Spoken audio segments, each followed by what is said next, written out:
In this lecture, we're going to talk about the object class in Java. So every class that we declare directly or indirectly inherits from the object class. So earlier we declared this textbox class. This class extends or inherits from the UI control, and UI control in turn extends or inherits from the object class.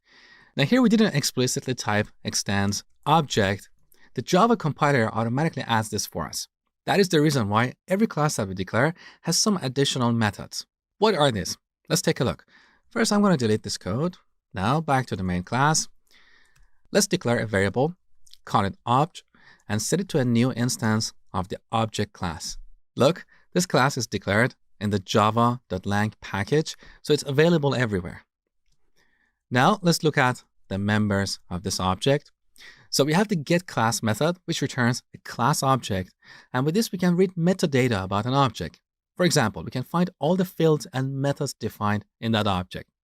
Next, we have equals, which we use for comparing objects. We have hashcode, which returns an integer based on the address of this object in memory. We're going to look at this in a second. We have toString, which returns the string representation of an object, and a few other methods like notify, notify all, and wait, which are used in concurrency. That's an advanced topic, so for now, let's not worry about it and focus on these basic methods. So I'm going to delete this code and create a new text box object. Let's call it box1 and set it to a new instance of the text box. Now let's print box1.hashcode. We get this integer, and this is calculated based on the address of this object in memory. A lot of people think this is the address of this object in memory, but that is not correct.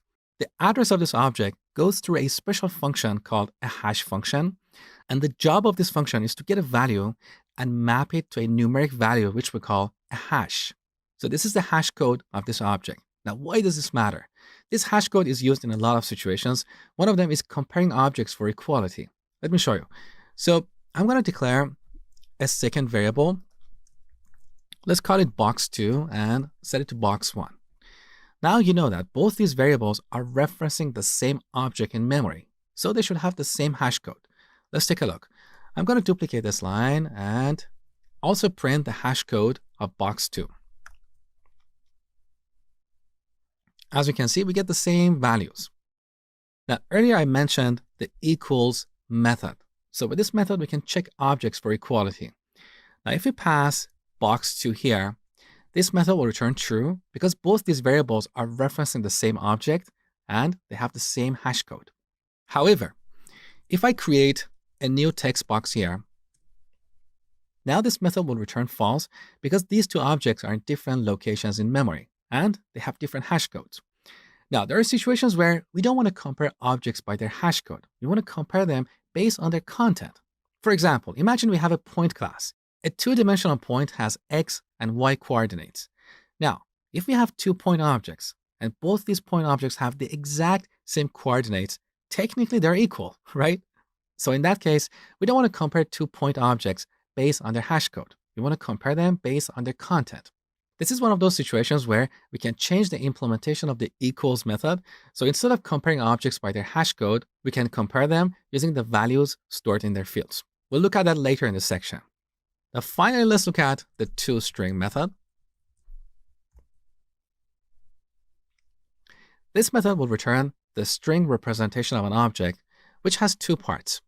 The fully qualified name of the class, which contains the package it originates from, followed by an @ sign, and finally the hash code represented as hexadecimal. If you're not familiar with hexadecimal, it's a numbering system that goes beyond our decimal numbering system. In the decimal system, we have the digits 0 to 9, but in hexadecimal, we also have the characters A to F. So this value you see here is the hash code of this object represented in hexadecimal. Now, once again, there are situations where the default implementation of the toString method is not desirable, but we can always change it. For example, if we have a point class, we can change the toString method. So instead of returning this string, it will return the x and y coordinates. So this is all about the object class. Next, we're going to look at constructors in inheritance.